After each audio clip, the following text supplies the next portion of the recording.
All guests on ZASLOW Show 2.0 brought to us by the official beer of the program. You know we're talking Johnny Cuba, European roots with that Caribbean soul. Pick up a refreshing German lager in a can. Make sure you always drink responsibly. And, of course, don't forget Johnny Cuba's mantra, stay tranquilo.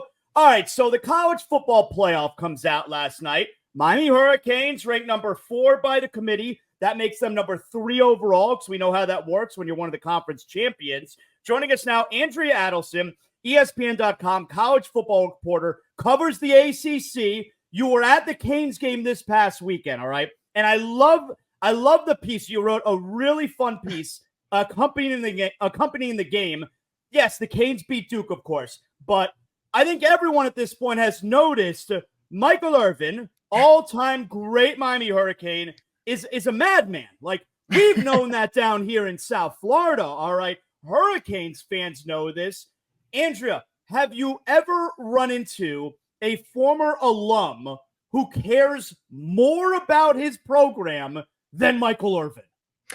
I can't say that I've run into a former alum that is as animated on the sidelines as Michael Irvin. I'm sure a lot of them care, but I think what's been so compelling about watching him is it feels like when you're a fan and you're watching your favorite team, he's acting the way you act in your living room, right? You are standing up and screaming with a great play, or you're falling down on the ground for a bad one, or you're, crouching. Oh my gosh, it's a crucial third down. So, for me, it almost feels like he's living and dying with each play. And I know that's the passion that so many fans bring when they're watching their teams, whether it's in the stadium or at home, kind of like when I'm watching the Miami Dolphins, for example. It's like I pace around the room. I leave the room if I don't like something, and he'll kind of, pace up and down the sideline. So the fact that I was able to try and keep up with him, and that's the key word here, try to keep up with him on the sideline for 3.5 hours.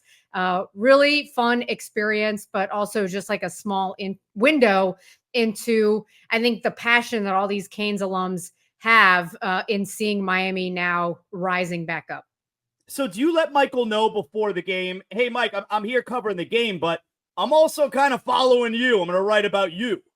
Yes. So, earlier in the week, my editors came to, I was going to the game anyway as the ACC reporter. I live in Orlando. I grew up in South Florida. So very easy for me to head down and cover the Canes for all their important games. And I was going down to the game anyway. And so my editors called me up and they were like, do you think Miami would let you shadow Michael Irvin through the course of the game? And I was like, I can ask. We'll leave it up to them. I don't know. So I asked Miami and they said, well, let us ask Michael. And they talked to Michael and he was up for it. I met with him around 11:35. The game started at noon. We chatted for a little bit. And then as soon as the game started, it was just complete laser focus on what was happening on the field. Now, there are certain places that he would walk that I couldn't get to. Like, I'm not allowed in the bench area, and he would go in and out, right? Trying to, tap helmets and give guys words of encouragement the way that I think folks have seen on television. So I couldn't follow him completely up and down, but I would zigzag around and, do all these like loop-de-loops. Sometimes I'd lose track of him. So yes, he was fine with it. He was up for it. And, I think this just speaks to, the way these alums who helped build the program are feeling about seeing Miami now with one of their own who won a championship at Miami, who knows what it takes to win a championship, seeing the way that he's guided this team, the buy-in the players have, what Cam Ward has done. It just makes all these alums feel like they're part of the process too, because they were the ones that laid the foundation. And of course, all of them want to see Miami get back to a point where they can win a championship.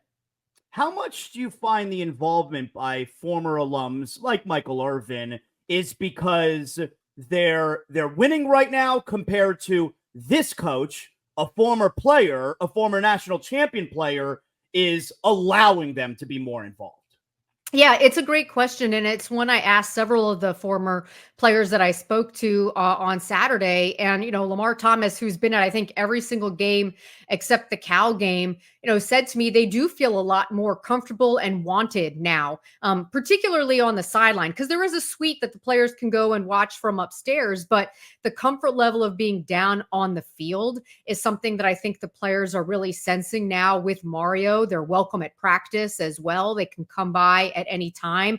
They had over 300 alums in the spring for their alumni reunion weekend. They do their Legends Camp in the summer when a lot of these guys come back. So I think it's that Mario has kind of said, we need you here. We want you here. The players have been receptive to it. And even Mario has said these players have a greater understanding of what that Miami brotherhood is, having all of these guys come back. Lamar was telling me the story about Reggie Wayne, who lives in Indianapolis, still has a role with the Colts, drove from Indy to Louisville a couple of weeks ago to be on the sideline of that game, even though he had a game the next day in Indy, but just went out of his way so that he could feel like he was a little part of it, right? I mean, Andre Johnson flew in from Texas so that he could come to a game. And he told me, I feel like I had to be there. He was there in the spring too, by the way. So you're seeing a lot more guys who maybe haven't been as around the program.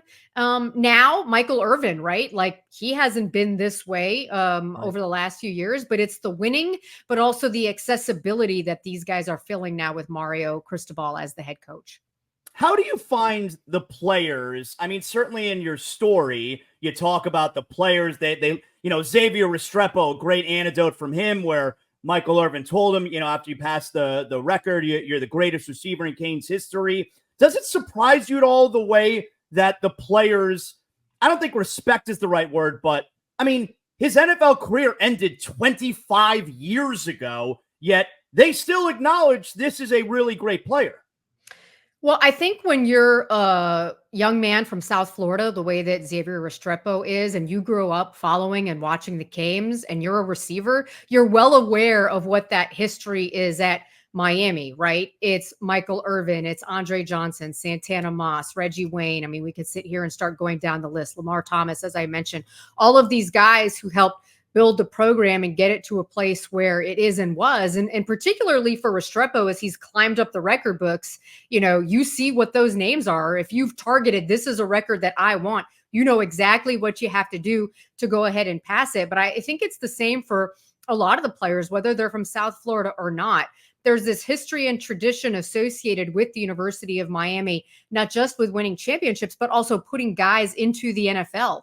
And so that. I mean, if you walk down the hallways of the Miami facility, you see all the names and they're there in lights, their pictures, right? Who's been drafted, all the guys who've had their names and numbers retired in their indoor facility, the names of guys who are in the Hall of Fame, they're right up there on the wall. So you're reminded of that on a daily basis. And so that just kind of becomes ingrained in you. And I think there's a lot of guys on this team. I don't think it's pressure is the right word, but they have this drive and want to get Miami back. And we've heard that for years from other guys who come through there, right? Anybody who comes to Miami knows what the standard is. But with this group in particular, it feels as if this is the moment, that the time is right now for them to get to a point and they're to get Miami that championship hanging up from the rafters, and they're willing and able to do whatever it takes to get them there. And when it comes to Michael Irvin, when he was talking to you in your story, and you said when he's explaining how important the program is, he's got tears coming down his face. Yeah. Yeah. And he did. He took off his glasses and wiped away tears. And he's like, oh, I'm getting emotional just talking about this. And of course, the natural follow-up is, well, why are you getting emotional, right? I can't say that for him. I need for him to tell me why he's feeling so emotional. And he said, it's when the players come up to you and say, we love seeing you come out of that. We love seeing you when we're coming out of the tunnel, you being on the sideline. When the players come up to him and acknowledge how much it means to them just to have him there, right? He doesn't have to do anything except stand there. And of course, all the other stuff, right, just adds to it. But the fact that you've got an alum who's an NFL Hall of Famer, who's as decorated as he is, willing to be there every single weekend on the sideline, home and away, wearing the same outfit because it's worked and we're not going to change that. I asked him, I'm like, what's with this outfit, right? Because I think all the fans have wanted to know, like, where do I get that shirt? Like, what does he do? Well, he wore it for Virginia Tech and Cal, and that was good luck. And I can't change anything now, right? So I think it's the fact that the players now have embraced him and what it means to them to have him on the sideline that has made him emotional. And one of the other things that he said to me that I didn't have a chance to get in the story, but I think is really important to understand the feeling that the alums are having right now. I think it was at the first timeout of the game. And he walked over to me and he said, we all said we were going to be here for this team, but like every year, like once we left, and we lied. We haven't come back. We haven't shown the support. And I feel the need right now to do that because a lot of time has passed. It's been a long time since Miami has been back up. And we said we were going to be here. And we really haven't been here. So I think a lot of the alums feel that now too. It goes along with what we were talking about earlier, this idea that they feel welcome because Mario has opened the doors to them, this idea that the players want them there, and this idea that the time is now to show their support for their beloved program, something maybe they haven't done as frequently in years past. They have 3 more games and then they're guaranteed an ACC championship spot if they win those 3 games.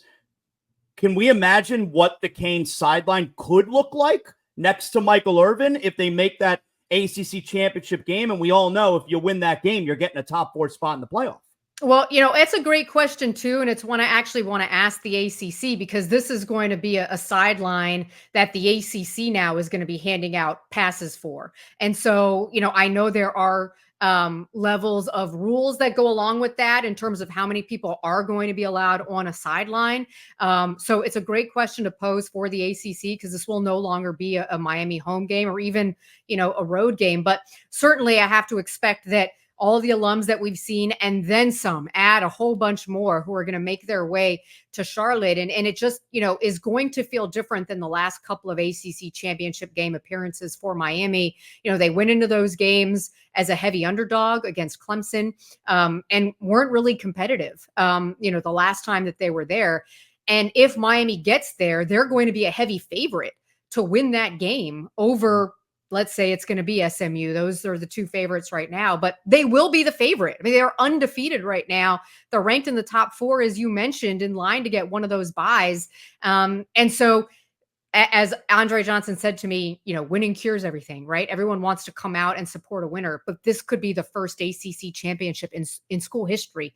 And the whole reason Miami was invited into the ACC back in the 90s was to make these ACC championship appearances to help boost the league. And the fact that it's 2024 and it still hasn't happened and could be the first one with Miami as a favorite, with the playoff hopes, with the expanded, playoff, knowing that there's greater opportunity. I think it just adds to the idea that we're going to see a lot more alums come out for that championship game. Andrea, do you think there's a path for more than one ACC team to make the college football playoff? Well, if you look at those rankings that came out, it's hard to say yes when SMU is on the outside right now looking in at number 13. I'm not surprised, quite frankly, that Alabama is in over SMU. I expected that. A lot of this is the blue blood bias that we've, come to associate with what happens with schools like Alabama and or others from the SEC. I think SMU is still viewed, quite frankly, as a group of 5 team, and the ACC has typically not been viewed as one of those elite conferences, that they're a step behind where the SEC and the Big Ten are. And you saw that in the way the rankings played themselves out. So I think it's going to be difficult if, let's say, Miami runs the table, they finish undefeated, and SMU or Clemson is sitting there with 2 losses, for example. I think it's going to be really hard for a 2-loss ACC team to make it in based on the trend line that we saw last night. But a lot of these SEC teams still have to play each other. And so a lot of them are going to finish with 2 to 3 losses. And what is that going to do? So I'm not as hopeful today as maybe I was a few weeks ago, particularly with the Clemson loss, quite frankly. I think really hurts the ACC because they have no quality wins right now. And I think Pitt's probably going to lose a couple more. And they've said that losing in a championship game isn't going to hurt a team, but that team, SMU, for example, let's say right now is 13. So they're not in. So I think there's still a lot of football left to be played. And if I'm the ACC, I'm just a little nervous right now that they might not get those 2 bids. Andrea, excellent job. Loved the story following Michael Irvin around. Hopefully we'll get another story from you with a bunch of Canes alum who are standing on the sideline for hopefully an ACC championship game with the Canes. Thanks a lot for stopping by today. I appreciate it. Thanks for having me. Appreciate it.